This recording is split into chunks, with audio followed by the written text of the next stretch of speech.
Bradesco Esportes FM apresenta O Negócio é Esporte, um bate-papo sobre o marketing esportivo, com Sérgio Carvalho e Alexandre Caralta.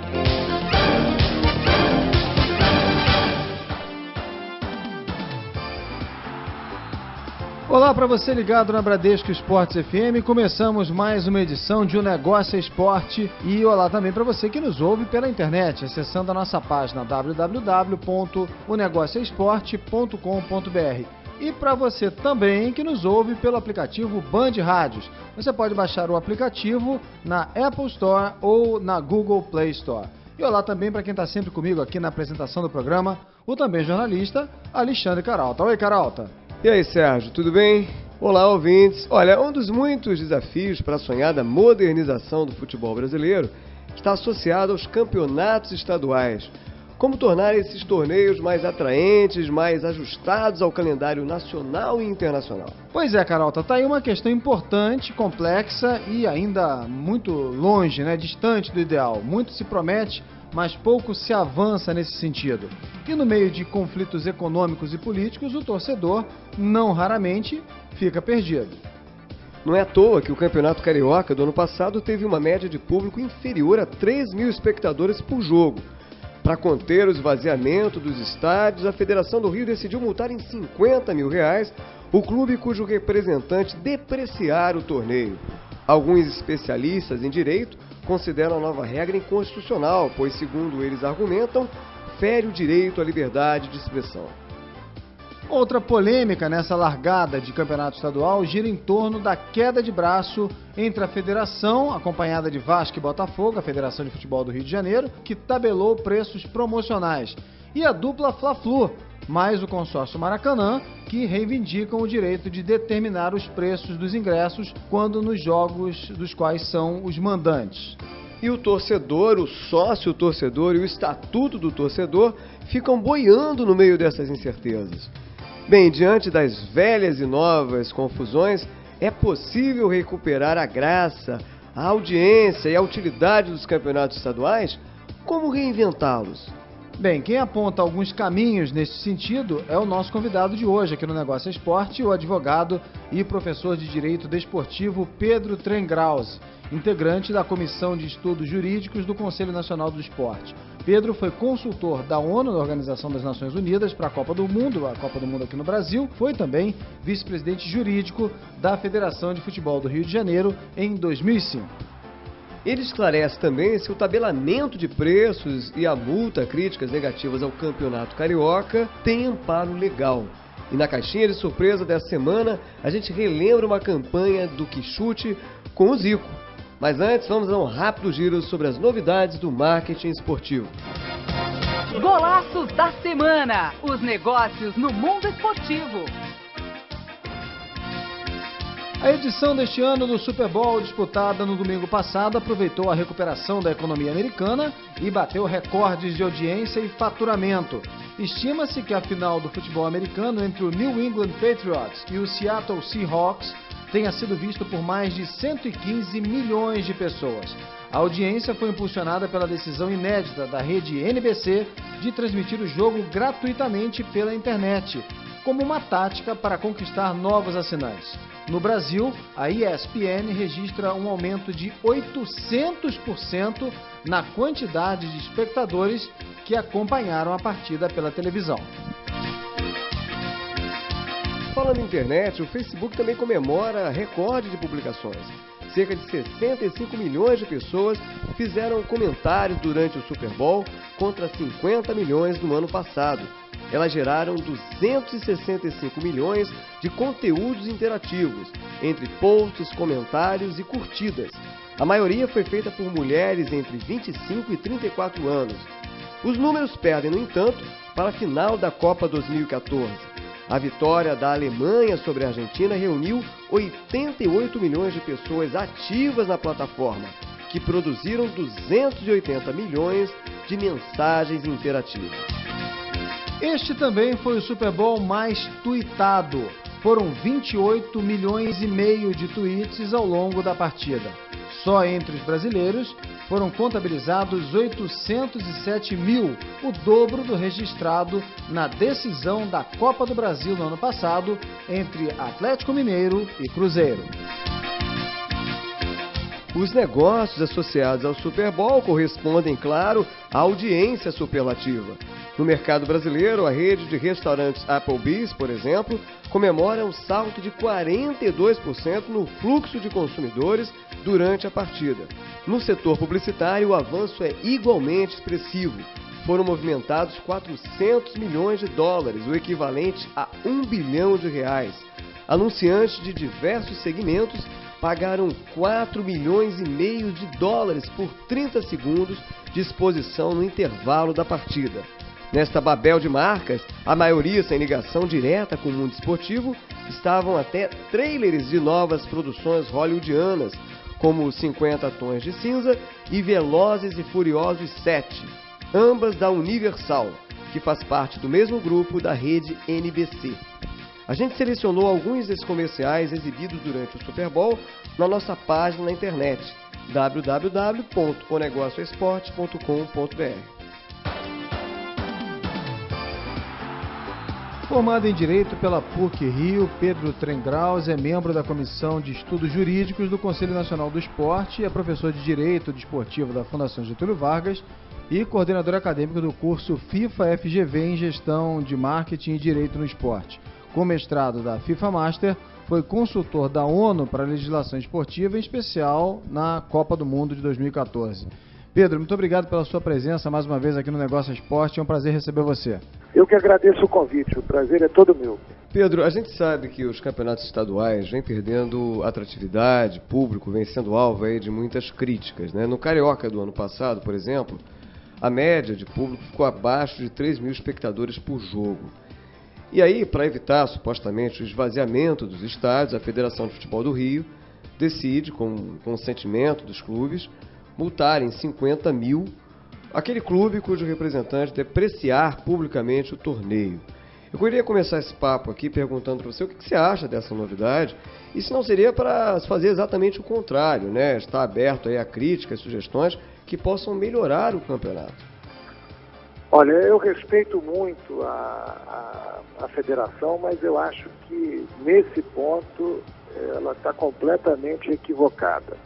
Primeiro, porque é um tiro no pé, do ponto de vista que coibir críticas razoáveis é impedir que se desenvolva o campeonato, porque através da crítica nós podemos aprender e melhorar, mas não é esse o entendimento da federação. Uma outra questão é que a Constituição Federal garante a liberdade de expressão, ou seja, a liberdade de expressão é a regra.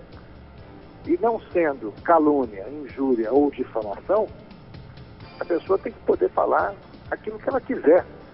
Isso é uma marca do Estado democrático de direito. Então esse regulamento ele não está em sintonia com o momento que o Brasil vive, que é um momento de abertura, um momento de transparência, um momento de participação, um momento de democracia cada vez mais substantiva. E se você me permite, Pedro, não só o Brasil, mas a gente observou aí pelo mundo, sobretudo depois daquele atentado ao jornal, ao periódico de humor Charlie Hebdo da França, né, uma série de movimentos defendendo, evocando o direito à liberdade de expressão, né.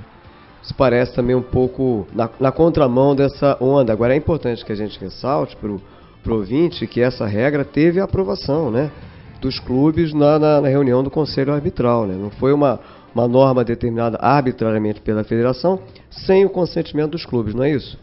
Olha, os clubes não podem transigir sobre questões fundamentais. O Conselho, ele é arbitral, mas ele não pode ser arbitrário. Independente do que os clubes decidam, por unanimidade ou não, há limites. Eles não podem decidir qualquer coisa. E a liberdade de expressão não está sujeita à decisão dos clubes. É bom que se diga que é importante não só que os clubes possam criticar, mas que haja espaço para a crítica ser feita internamente, para que a discussão se dê de modo produtivo, de modo construtivo. Isso é muito importante para que todos possam avançar. Agora, Pedro, toda essa polêmica, né, todas essas discussões começaram em função de um quadro que a gente vem observando aí há alguns anos, né? No ano passado, o Campeonato Carioca, o Campeonato do Rio de Janeiro, teve uma média aí de quase, um pouco menos de 4 mil pagantes, né? Menos de 3 mil espectadores 3 mil espectadores por jogo, né? E infelizmente esse é um quadro que vem se repetindo, né? E a gente sabe que, sob qualquer ponto de vista, né, sociológico, antropológico, histórico e até mesmo econômico, né, futebol deve ser sinônimo de estádio cheio, né? Então, qual é a sua opinião? Quer dizer, como é que a gente pode, ou o que deve ser feito, para reaproximar o torcedor do estádio, especialmente nos campeonatos regionais? Olha, é preciso repensar, na minha opinião, o futebol como um todo, porque nós vivemos um momento de mudanças muito rápidas, mudanças de hábitos muito rápidas. Imagina que há 40 anos atrás, o futebol não tinha televisão e não tinha esse caminhão de dinheiro que tem hoje. E pode ser que daqui a 10, 15, 20 anos ele não tenha mais. Por quê? Porque as pessoas estão deixando de assistir televisão para se conectar cada vez mais em novas mídias. E isso tem um impacto, porque se em algum momento o mercado publicitário, que hoje sustenta o futebol através da exposição da televisão, não tiver mais condições de fazê-lo, o futebol perde receitas, porque essas novas mídias, embora deem visibilidade, elas ainda não encontraram um modelo de sustentação econômico. Ninguém ganha dinheiro com o Twitter, além do Twitter. Ninguém ganha dinheiro com o Facebook, além do Facebook.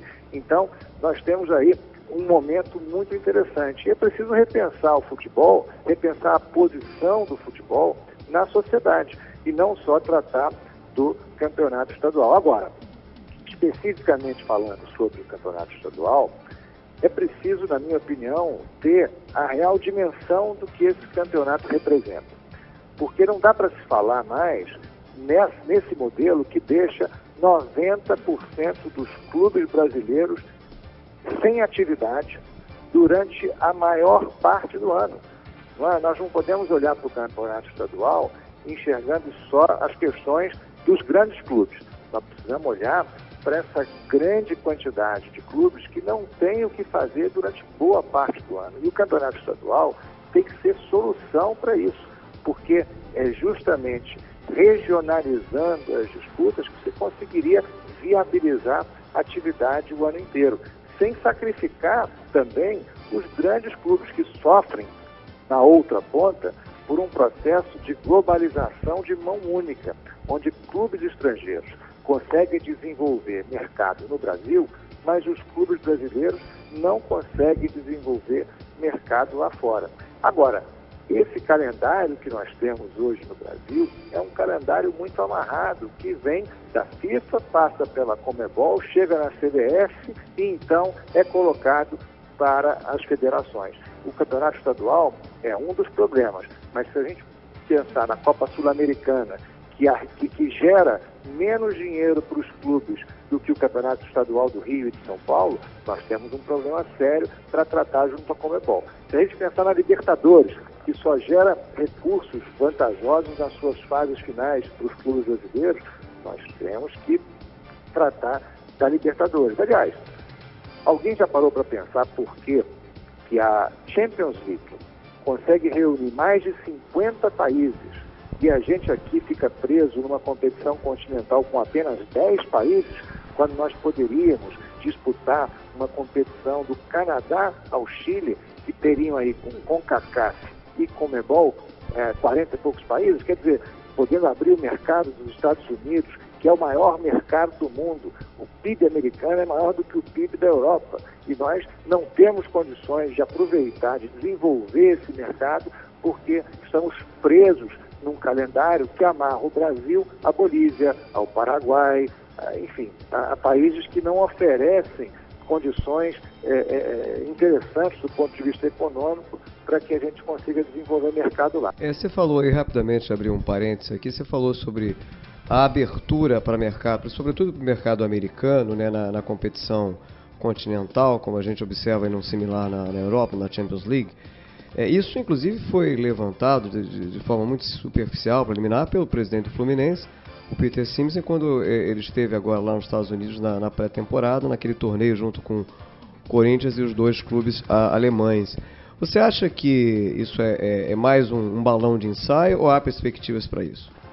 Eu acho que existe sim uma perspectiva, inclusive porque já em 2016, em 2015, vai haver agora uma competição continental envolvendo seleções no Canadá, o Chile, que vai ser disputada nos Estados Unidos, a Copa América Centenário, que foi autorizada pela FIFA e que vai pela primeira vez unir a CONCACAF e a CONMEBOL na organização de uma competição. Eu acredito que isso possa ser o prenúncio da mudança desse calendário. Então eu tenho esperança. Agora, nós temos aí novos dirigentes assumindo a CONMEBOL, novos dirigentes assumindo a CBF, e por que não esperar que eles possam melhorar o quadro que encontram? Porque, repara, quando o Ricardo Teixeira assumiu a CBF, ele assumiu uma entidade quebrada. Em 1987, 2 anos antes dele assumir, o presidente de então da CBF, o Dr. Otávio Pinto Guimarães, foi para a televisão dizer que não tinha dinheiro para organizar o Campeonato Brasileiro. Nasce lá, então, o Clube dos 13, que organiza a melhor competição que o Brasil teve até hoje, do ponto de vista de público e renda, os recordes que até hoje não foram batidos. Mas, então, o Ricardo assume em 89 sem dinheiro. O Campeonato Brasileiro, até 2002, nunca tinha sido disputado 2 anos seguidos com o mesmo formato. E a seleção brasileira não ganhava um título desde 1970.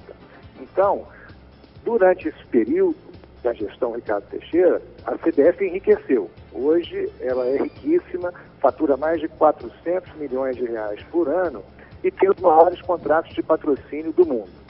A seleção brasileira, depois de um jejum de 24 anos, ganhou a Copa do Mundo em 2004, foi para a final em 94, foi para a final em 98, ganhou em 2002 e disputou para ganhar quase todos os títulos disponíveis nas competições internacionais.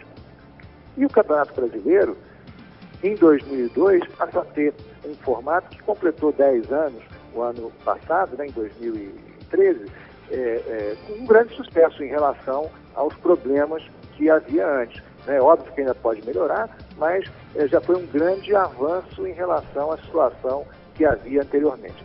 A agenda que se impõe na CBF agora é outra, é diminuir a distância entre a CBF rica e os clubes pobres.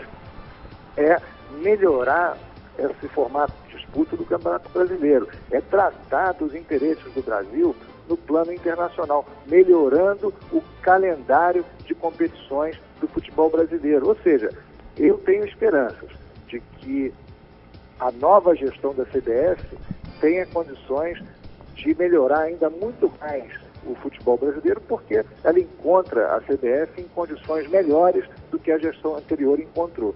Pois é, Pedro, eu vou pegar carona nesse seu otimismo, né, para voltar, para insistir aqui nessa questão do modelo. Eu lembro que a gente conversa essa semana aqui no Negócio Esporte com o Pedro Trengrause, advogado, especialista em direito esportivo e integrante da Comissão de Estudos Jurídicos do Conselho Nacional do Esporte. Então, Pedro, qual é o modelo de calendário ideal, né, que envolva melhor aí, ou que aproveite melhor os estaduais? Porque a impressão que a gente tem é que, ao longo desses últimos anos aí, o futebol brasileiro encolheu. Aliás, o resultado do Brasil na Copa do Mundo, né, aquela derrota para a Alemanha, é um símbolo, talvez, desse retrocesso. E a impressão que a gente tem é que os grandes clubes diminuíram, né? E os pequenos ficaram menores ainda, né? Os pequenos clubes, né, que disputam os campeonatos estaduais, né? Então, na sua opinião, qual o modelo de calendário ideal que possa envolver melhor os campeonatos regionais e os campeonatos estaduais? Na minha opinião, é preciso colocar na mesma mesa a CBF, as federações, os clubes, os torcedores, os patrocinadores, a mídia e o Congresso Nacional junto com o governo. Todo esse pessoal tem importância para desenvolver o futebol e tem um papel a desempenhar.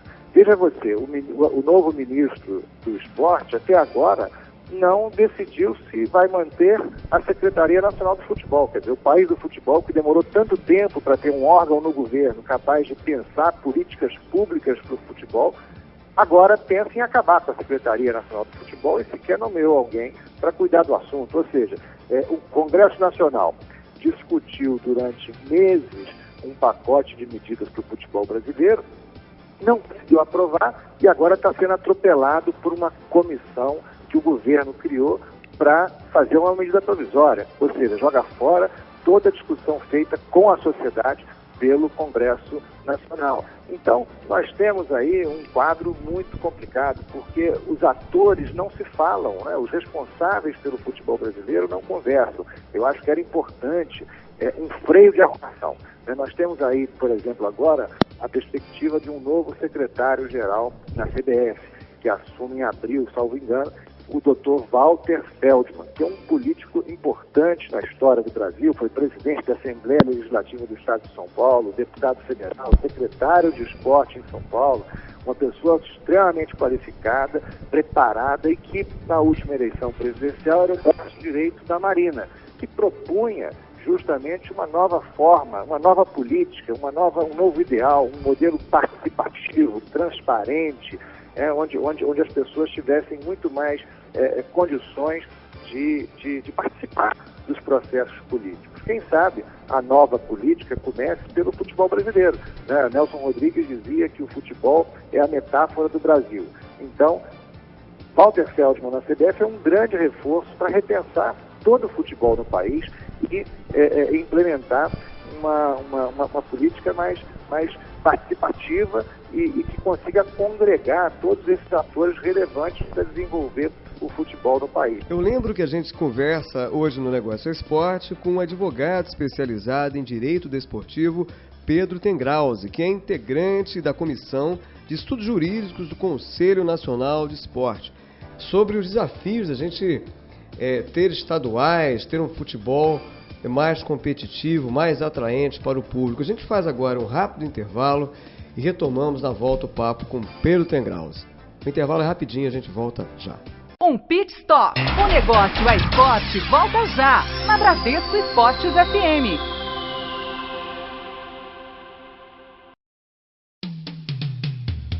Na Bradesco Esportes FM, o Negócio é Esporte, com Sérgio Carvalho e Alexandre Caralta. Estamos de volta aqui pela Bradesco Esportes FM com o Negócio é Esporte, essa semana conversando com o advogado especializado em direito desportivo, Pedro Tengrauzi, que é também integrante da Comissão de Estudos Jurídicos do Conselho Nacional de Esporte.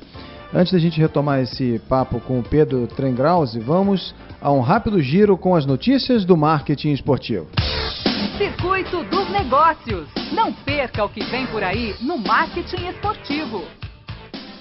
A Trevisan Escola de Negócios realiza a partir do dia 2 de março o programa de extensão Gestão Aplicada ao Esporte. Com duração de 6 meses, o curso possibilita ao aluno um conhecimento amplo de administração, marketing e direito esportivo. As aulas acontecem todos os sábados no campus São Paulo, na Avenida Tiradentes, de 9 da manhã às 6 da tarde. O conceito de festa é cada vez mais aplicado às corridas de rua. No dia 21 desse mês será disputada a Night Run Twist em Jundiaí, no interior de São Paulo. A balada, ou melhor, a corrida, será às 8 horas da noite no Museu FEPASA, com trajetos de 5 e 10 quilômetros. O Instituto IAJ do Rio de Janeiro promove a partir do dia 28 de fevereiro o curso livre de Gestão Desportiva, que tem como principal objetivo indicar o aluno para o mercado de gestão, futebol e marketing esportivo, entre outros. As aulas 100% presenciais serão ministradas por André Gaudiano, gerente jurídico de futebol do Clube de Regatas do Flamengo. O clássico entre Fluminense e Vasco no próximo dia 22 terá um bandeirão diferente. Esse é o nome da música que vai ser lançada no intervalo do jogo com direito à letra no telão. A música foi criada pela Agência 3 para ser uma espécie de hino de paz entre as torcidas. Muito bem, de volta com o nosso bate-papo dessa semana com o Pedro Trengraus, advogado especializado em Direito Desportivo e integrante da Comissão de Estudos Jurídicos do Conselho Nacional do Esporte. Eu lembro que você pode ouvir essa entrevista também novamente, na íntegra, acessando o nosso site www.negocioesporte.com.br. E você pode também nos seguir no Facebook, pode seguir o nosso perfil no Facebook e ainda o nosso perfil no Twitter. O nosso endereço no Twitter, o nosso perfil no Twitter é o @onegocioesporte, @onegocioesporte. Pedro, além de, voltando aqui à questão polêmica aqui do preço dos ingressos no Campeonato do Rio de Janeiro, né? Além de melhorar a qualidade do espetáculo, né? Ou seja, bons jogadores, jogos melhores, e também dos serviços, né? Associados ao evento, ao espetáculo, né? A política de preços pesa no consumo, né? E no Rio de Janeiro isso virou justamente o centro da queda de braço entre a Federação de Futebol do Rio, apoiada pelo Vasco e pelo Botafogo, que tabelou, né, os preços promocionais, e a dupla Fla-Flu, além do consórcio que administra o Maracanã, grita aí pelo direito de determinar os preços, né, e acusa a federação de demagogia. Para você, Pedro, que foi vice-presidente da federação em 2005, qual é o melhor caminho nessa história da precificação do ingresso? É a liberdade do clube fixar o preço que ele entender mais conveniente. O clube é o dono do jogo. Não por acaso a lei prevê que tem um mando de campo.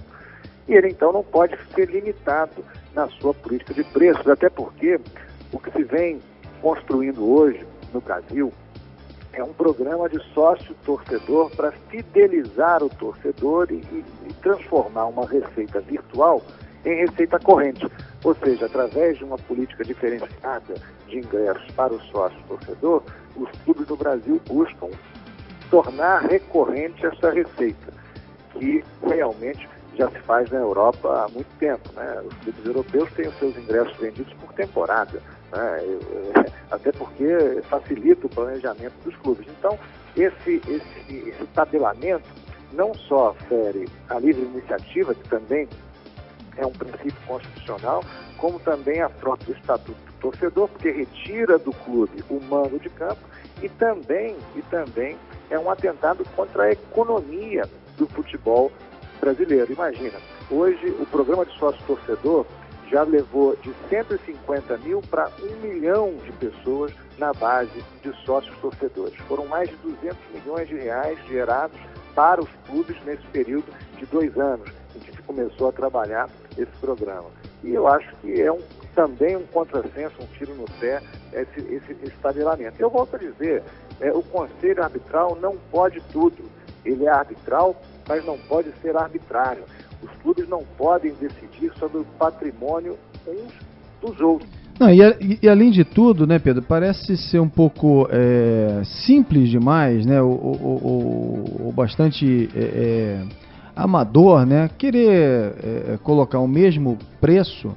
Não estou nem falando, né, aqui no caso de times grandes contra times grandes ou times grandes contra times pequenos, ou seja, jogos de maior ou menor expressão, mas até mesmo jogos de pequenos com pequenos e grandes com grandes têm significados, momentos e oportunidades comerciais diferentes. Então parece um pouco simples demais querer colocar tudo numa mesma cesta, né? Olha, o que regula preço é o mercado, e o mercado tem uma dinâmica própria, ele não está submetido a conselho arbitral nenhum. A gente sabe que esse tipo de iniciativa também, além de, como você disse, atacar a lógica de mercado, a lógica econômica, quando a gente fala isso, não significa que aqui a gente esteja renegando, né, a tradição popular do futebol, até porque o futebol só é o que é porque se tornou muito popular, e é popular. Porque essa lógica econômica é importante para fortalecer os clubes, tornar, portanto, os clubes e os espetáculos mais atraentes, né? Mas a gente sabe que, além de atropelar a lógica econômica, essa queda de braço, essas incertezas, também confundem o torcedor. Também não lhe parece, como o Sérgio disse, um pouco amador a gente ficar discutindo isso com o campeonato já rolando? Olha, para quem queria valorizar o campeonato com a ausência de críticas, a federação vai mal, porque essa troca de nota oficial para aqui, nota oficial para lá, e essa confusão toda talvez seja o que há de pior para desvalorizar a competição. Para quem se preocupava com a crítica alheia, a federação está se saindo muito bem. Falando em nota oficial, uma dessas notas teve, digamos assim, 1 ou 2 tons acima, emitida pelo Fluminense, pelo Flamengo e tal, no sentido de que eles concordavam, se submetiam a essas determinações agora. Claro que o Flamengo, por exemplo, entrou com recurso na federação contra esse tabelamento de preço e tudo, mas sinalizavam que iriam estudar já alternativas como a criação de uma liga, né? Isso lhe parece mais um recado no sentido de pressionar a federação nesse tabuleiro político, né? Nessa queda de braço, ou isso pode se tornar uma perspectiva concreta? Olha, não há criação de liga que não seja pela CBF e pela federação. O sistema ele é engessado. O poder das federações é absoluto no Brasil. E a lei protege esse sistema. Então, ainda que os clubes se entendessem, o que não acontece, porque cada um fala uma coisa, por exemplo, teve uma nota oficial de um dos clubes que os outros pediram para retirar o nome, porque a nota não estava de acordo, eles não conversaram, não combinaram. Quer dizer, o clube é a parte estágio dessa relação e também não se entende, eles não se entendem. Então eu acho que enquanto os clubes brigarem e na hora do jogo aparecerem lá com um time para jogar, isso é bravata. O único protesto que surtiu algum efeito nesses últimos anos do futebol brasileiro foi quando os jogadores entraram em campo e tentaram, quando eles apareceram publicamente e colocaram ali as suas questões e até ameaçaram fazer greve. Aliás, isso motivou toda essa discussão de fair play financeiro. A presidente da República recebeu os jogadores 2, 3 ou 4 vezes até agora.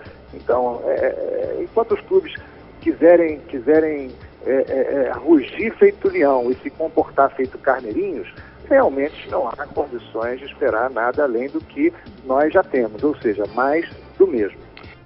A gente conversa essa semana no Negócio Esporte com o Pedro Trengraus, advogado, especialista em direito desportivo, integrante da Comissão de Estudos Jurídicos do Conselho Nacional do Esporte e que também já foi vice-presidente jurídico da Federação de Futebol do Rio de Janeiro, né? Pedro, nessa polêmica aí envolvendo os clubes no Campeonato do Rio de Janeiro, né, pelo menos os 4 grandes clubes do Rio, há também um outro personagem aí que tem chamado a atenção, pelo menos nessa discussão em relação ao preço dos ingressos, que é o consórcio que administra o Maracanã. Na verdade, o principal estádio, né, símbolo aí do futebol carioca e do futebol do Brasil, né? Muito bem, falar um pouquinho aqui do consórcio do Maracanã, do qual a Odebrecht é a principal componente, né? Que vem sendo alvo de especulações aí sobre a devolução do estádio para o poder público, né? Desde que o governo do estado do Rio de Janeiro voltou atrás e vetou a demolição do complexo de atletismo, do estádio Célio de Barros de atletismo, e que acabou inviabilizando a construção do centro comercial, do shopping center, previsto quando o contrato de concessão foi feito, em 2013, né? E que também daria espaço a um estacionamento, né? O shopping e o estacionamento. Pela sua experiência, né? Que rumos essa história pode tomar e como é que esse tipo de incerteza prejudica também o Campeonato do Rio de Janeiro?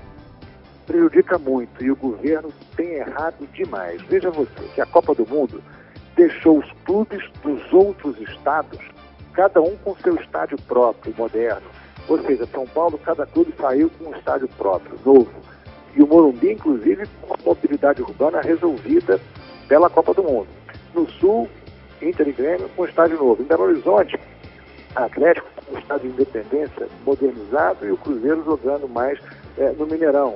O Rio de Janeiro saiu com menos estádios. Os clubes saíram reféns do Maracanã num edital de privatização, de concessão, que proibia os clubes de apresentarem propostas para administrar o estádio.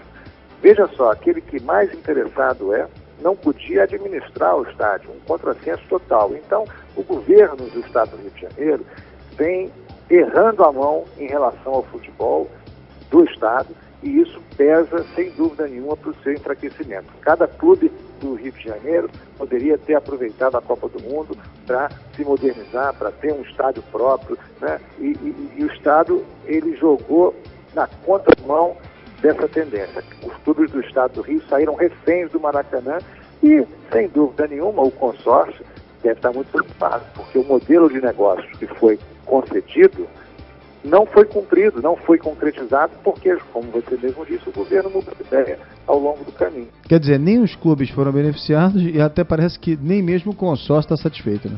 Sem dúvida. É prejuízo atrás de prejuízo. Fazendo uma comparação com São Paulo, Pedro, eu queria um pouco reforçar isso que você falou há pouco. São Paulo já tinha o Morumbi e melhorou nesse quesito de mobilidade. O Palmeiras inaugurou lá o novo estádio, o Allianz Parque, que é considerado um dos mais modernos do país, né? O Corinthians, lá com seu estádio próprio, também alvo de polêmica, mas sem entrar nesse mérito aqui agora de composição, poder público, iniciativa privada na construção e manutenção de estádio, também é uma arena, é um espaço que se torna interessante para administrar, para gerir, né, a marca Corinthians. E o Santos já tinha um estado próprio, já tinha passado por uma renovação. Você acha que a médio prazo isso vai pesar muito e a gente vai ter uma diferença maior dos clubes e dos campeonatos estaduais entre Rio e São Paulo? E até nacionalmente? Sem dúvida, é essa a tendência. Aliás, é só olhar para esse ano. O preço em São Paulo é 2 vezes maior e o público 3 vezes maior. Então, quer dizer, nós já temos diferença agora. O Campeonato Carioca sempre foi o mais charmoso e talvez o mais rentável e, enfim, vem perdendo espaço por um enfraquecimento geral, que não é responsabilidade única e exclusiva da federação, não. Como a gente acabou de mostrar, o governo também teve um papel importante para enfraquecer e prejudicar os clubes do Estado.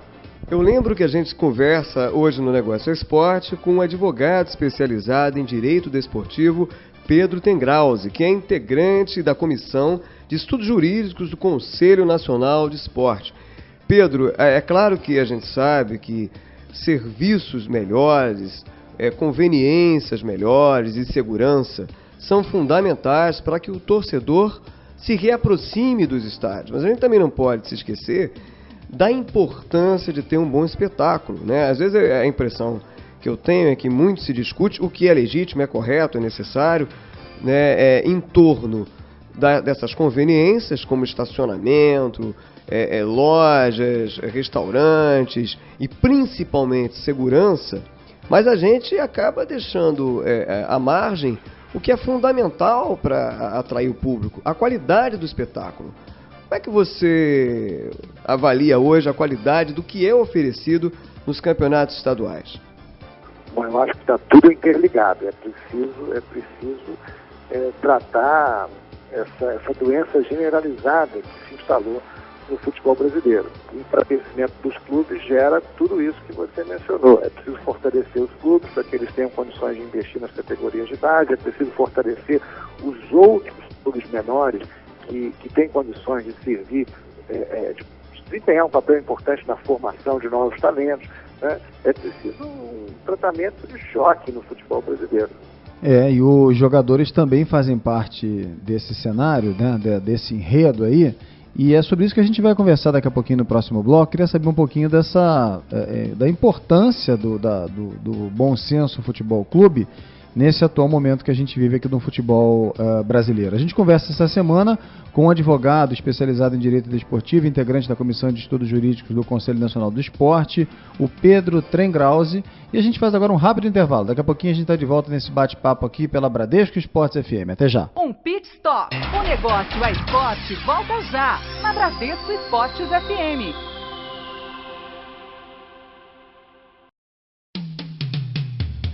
Na Bradesco Esportes FM, o negócio é esporte, com Sérgio Carvalho e Alexandre Caralta. De volta pela Bradesco Esportes FM com o Negócio Esporte. Eu lembro que você pode ouvir o nosso programa também acessando a nossa página eletrônica www.negocioesporte.com.br. Pode também curtir a nossa fanpage no Facebook e ainda seguir o nosso perfil no Twitter. O nosso perfil é o @onegocioesporte, @onegocioesporte. Para você que ainda não tem também o aplicativo Band Rádios, baixe na loja da Google Play Store ou na Apple Play Store e você pode também ouvir o nosso programa através do aplicativo Band Rádios. O nosso convidado dessa semana é o Pedro Tengrauzi, advogado, especialista em direito desportivo e integrante da Comissão de Estudos Jurídicos do Conselho Nacional do Esporte. Bem, nosso papo hoje gira em torno dos deveres de casa, as tarefas, né? Sugestões para a gente tornar, especialmente os campeonatos estaduais, em especial do Rio de Janeiro, do qual, de cuja federação o Pedro Tengraus foi vice-presidente jurídico em 2005, mais atraentes, né? E aí, Pedro, um dos pontos recai sobre o formato da competição, particularmente sobre a quantidade de clubes. Eu te pergunto, na tua avaliação, que é uma avaliação técnica, qual o modelo ideal? Na minha opinião, o campeonato estadual tem que ser um campeonato longo, durando o ano inteiro, envolvendo principalmente aqueles clubes que não estão disputando as séries A, B, C e D da CBF, pelo menos na sua totalidade. Por quê? Porque a função do campeonato estadual hoje é promover a atividade o ano inteiro para o futebol naquele estado, né? E não ficar a rebote das competições nacionais e internacionais que excluem a maior parte dos clubes e permitir a participação dos grandes clubes na medida em que isso não os atrapalhe nas competições que eles disputam no cenário nacional e internacional. Agora, como fazer? Começa com uma discussão mais profunda. Você não acha que isso pode também correr o risco de, estamos só discutindo aqui, né? Dispersar o campeonato, ele fica ali diluído, Copa do Brasil, Campeonato Brasileiro, Sul-Americana. Você não acha que isso também tem esse risco de ficar meio disperso, diluído? Fragmentado, né? Olha, eu acho que não, porque nós estamos falando aqui do Friburguense, do Macaé, do Americano, do Goitacá, de times que não estão na Copa do Brasil, que não estão, pelo menos não estão na Copa do Brasil durante o período inteiro da Copa do Brasil. Não estão no Campeonato Brasileiro, não estão na Libertadores, não estão na Sul-Americana. Então, eles não estão em lugar nenhum e é preciso que eles estejam em algum lugar. Eu acho que a federação tem esse papel e precisa desempenhá-lo, né? E acho que cada jogo tem o seu tamanho. Tem o jogo que passa na Globo, tem o jogo que movimenta Campos, que movimenta Nova Friburgo, que movimenta Macaé, tem o jogo que precisa ser tratado com a sua própria dimensão. Não dá para querer que o Macaé tenha a dimensão, a repercussão, a visibilidade do Flamengo, né?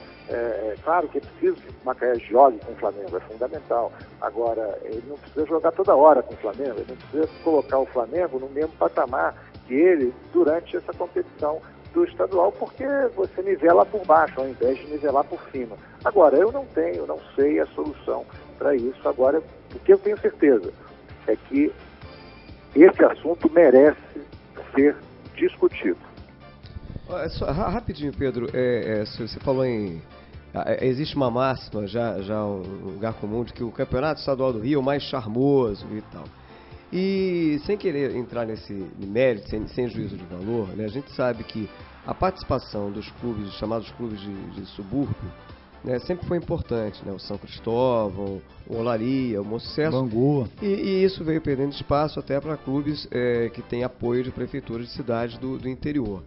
Você acha que esse processo é irreversível?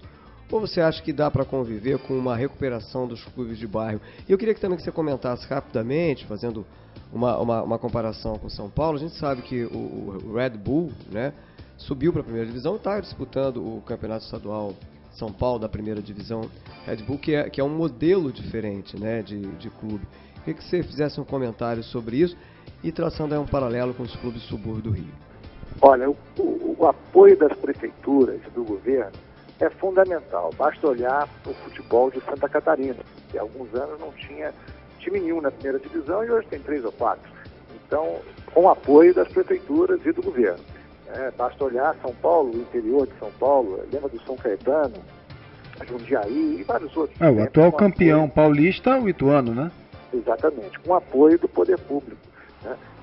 Então é importante que haja também no Rio de Janeiro o apoio do poder público, que nos últimos anos tem se limitado a Volta Redonda e Macaé em momentos distintos, mas que precisa ser um apoio constante. O poder público precisa entender, a prefeitura precisa entender o clube como uma representação da cidade, né, pelo menos no interior. E os clubes de subúrbio também. Imagina que o Rio de Janeiro é uma cidade que, na verdade, é uma metrópole com 12 milhões de habitantes na sua grande zona metropolitana, né? E esses subúrbios são verdadeiras cidades. E a Prefeitura do Rio de Janeiro precisa apoiar de verdade. O governo do Estado do Rio de Janeiro precisa entender o futebol como uma atividade importante do ponto de vista da geração de emprego e renda, do combate à violência, da melhora da educação no Estado, até, quem sabe, oferecer atividade esportiva nos clubes do contraturno escolar, já que as escolas não têm instalações esportivas. Ou seja, é preciso entender que o poder público precisa ser parceiro dos clubes. Né? E isso faz toda a diferença, como eu exemplifico com Santa Catarina, o interior de São Paulo, né? E duas cidades do Rio de Janeiro, como Volta Redonda e Macaé. E esse modelo do Red Bull, na tua opinião? O Red Bull é um bom exemplo de patrocínio, que, enfim, nem sempre consegue alcançar todos, né? Esse modelo do Red Bull está sendo replicado aqui no Brasil. Eles possuem outros três times, né? Um na Áustria, onde é a sede da empresa, em Nova Jersey, lá nos Estados Unidos, Nova York, nos Estados Unidos, e ainda na Alemanha, né? E então são essas 4 equipes que usam a marca Red Bull, né? Um investimento da própria empresa, para promover o futebol e a comunicação, evidentemente, dessa marca, né, em cada um desses países, né? Eu perguntei isso, desculpa, Sérgio, eu perguntei isso no seguinte sentido. É claro que é importante do ponto de vista, a gente inclusive conversou aqui com o executivo da Red Bull no Brasil sobre isso. Mas eu queria saber a tua opinião, porque é um clube ainda com uma torcida, digamos, em formação, né? Esse tipo de modelo, ele não pode, de certa forma, contribuir para esvaziar um pouco os estádios, ou não? Isso aí faz parte da oxigenação importante para o mercado do futebol? Então, clubes que têm mais torcida vão ter estádios mais cheios. Isso é a tendência. Agora, o patrocínio é sempre bem-vindo. A maneira como a gente emprega o patrocínio é que faz dele algo bom ou ruim. Agora, patrocinador nem sempre a gente encontra, mas prefeitura toda cidade tem. Eu queria aproveitar aqui e falar num outro personagem importante nesse componente do sucesso, né, em um campeonato, até mesmo em um próprio jogo, né, numa partida de futebol, que é do atleta, evidentemente, né? E o ano começou agora, a gente está aí nos primeiros meses de 2015, e o Bom Senso Futebol Clube não está devagar não, né? Liderado pelo zagueiro Paulo André, não tirou férias. E recentemente o grupo ameaçou fazer uma greve, né, para ter as reivindicações, ou pelo menos parte delas atendidas, né? Como é que o gestor deve lidar com essa ameaça? Eu estou lembrando aqui do movimento dos pilotos, né, da Fórmula 1 contra a Foca e o poderoso Bernie Ecclestone. É mais ou menos por aí? Quer dizer, como é que o gestor deve lidar com esse tipo de ameaça da força de trabalho? Olha, eu não vejo como ameaça, eu vejo como uma oportunidade para melhorar o futebol brasileiro para todos, inclusive para os dirigentes e para os clubes e para os torcedores. Os jogadores, eles foram omissos durante muito tempo, e é muito bom que eles queiram assumir uma responsabilidade maior na condução dos destinos da modalidade que praticam. Quem dá vida aos campeonatos, às competições, são os atletas através dos seus clubes. Sem o atleta, que é o principal protagonista, não tem espetáculo, né? Sem dúvida. E já se perguntou como é que os atletas não participam das entidades que organizam as competições que eles disputam. Qual é a razão para que os atletas não votem na Assembleia Geral de uma entidade que organiza as suas competições? E aí eu digo como conceito geral, não é para o futebol. Nós temos um modelo de governança no esporte brasileiro criado pela ditadura do Estado. Mas esse modelo de governança que precisa ser renovado, você acha que a gente pode se inspirar em algum modelo, algum formato em especial lá de fora? Você que tem uma experiência vasta também, até porque foi consultor, por exemplo, para a ONU em questões relativas à Copa do Mundo. Você acha que tem algum modelo que pode servir de uma inspiração especial? Eu acho que a melhor referência para o Brasil, na minha opinião, sobre esse aspecto, são os Estados Unidos. Um país continental, um país que tem vários estados, tanto quanto nós, ou seja, em desenvolvimento da sua democracia, muito mais consolidada que a nossa, mas um regime parecido com o nosso, e que já inclui atletas, clubes, federações, dirigentes, executivos, ou seja, todas as pessoas envolvidas com o futebol, com o esporte, na Assembleia Geral, que elege e decide os destinos daquela modalidade. O governo, no final dos anos 70, o presidente Jimmy Carter, através de um ato do governo, determinou que todo mundo envolvido com uma determinada modalidade esportiva tinha que participar da Assembleia Geral das entidades. Então, a Federação de Futebol dos Estados Unidos, ela é eleita por atletas, dirigentes, federações estaduais, clubes, executivos do mercado,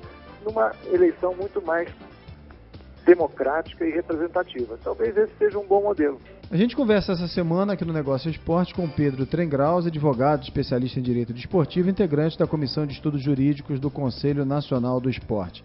Eu queria retomar aqui um ponto que você tocou no primeiro bloco, e a gente tem observado aí através de pesquisas que mostram o aumento crescente, né, do número de torcedores, de jovens torcedores, que têm mostrado preferência pelos clubes estrangeiros, como o Barcelona, o Milan, Real Madrid, o Manchester United, enfim.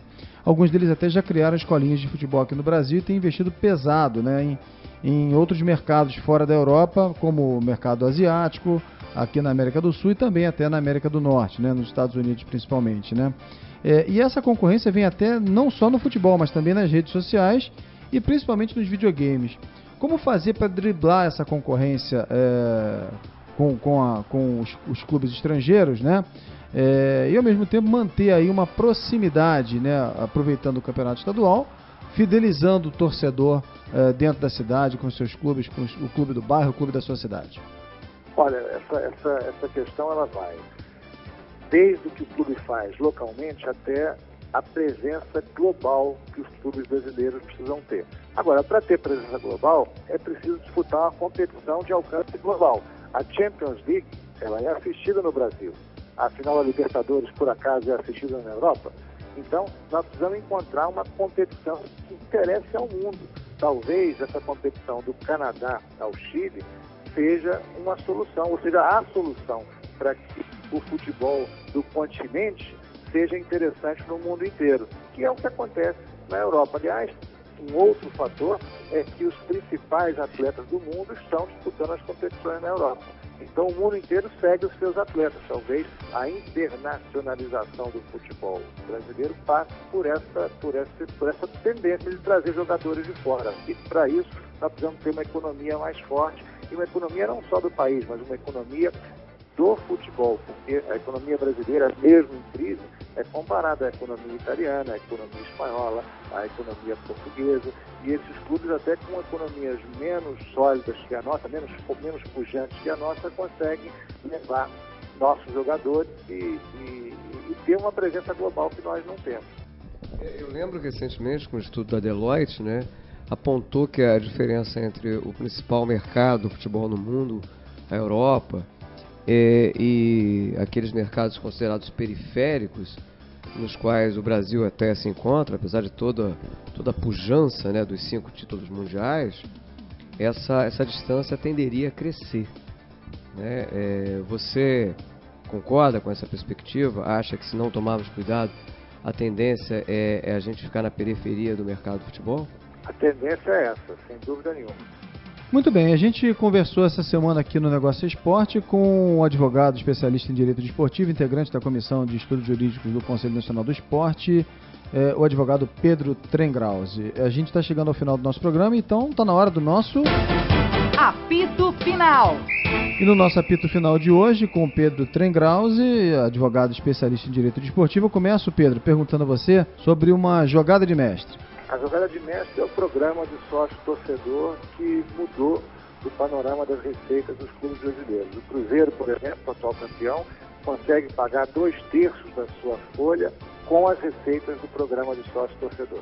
E uma bola fora, Pedro? A bola fora, a lei da mordaça e o tabelamento dos ingressos. Uma zebra, Pedro? Bom, a zebra é Brasil e Alemanha 7-1. Essa é a maior zebra que eu já vi na minha vida. Da história, né? A maior e mais amarga para os brasileiros, né? Para a gente fechar, Pedro, uma aposta. uma aposta que o futebol brasileiro vai melhorar muito com essa nova safra de dirigentes que assume a CBF. Eu espero que eles assumam essa nova agenda de fortalecimento dos clubes e do futebol brasileiro. Maravilha. Quero agradecer a participação essa semana no Negócio é Esporte do advogado especialista em direito desportivo, Pedro Tengraus, ele que também é integrante da Comissão de Estudos Jurídicos do Conselho Nacional do Esporte. Pedro, muito obrigado pela sua participação aqui no nosso programa. Até uma próxima oportunidade, Pedro. Grande abraço, Pedro. Obrigado. Eu que agradeço. Um abraço aí a todos os ouvintes. Muito bem, depois do nosso bate-papo com o Pedro Tengraus, advogado, especialista em direito desportivo e integrante da Comissão de Estudos Jurídicos do Conselho Nacional do Esporte, está na hora da nossa... Caixinha de surpresas. Toda semana, um destaque da história do mercado esportivo. E como a gente falou de alguns caminhos para recuperar o brilho dos estaduais, o que não se consegue sem talentos fora e principalmente dentro de campo, a Caixinha traz hoje um craque que enchia os estádios. Nesse comercial, Zico, o maior ídolo do Flamengo, tabelava com o quichute, aquele tênis usado por 9 em cada 10 meninos nos anos 70 e 80. Vamos ouvir.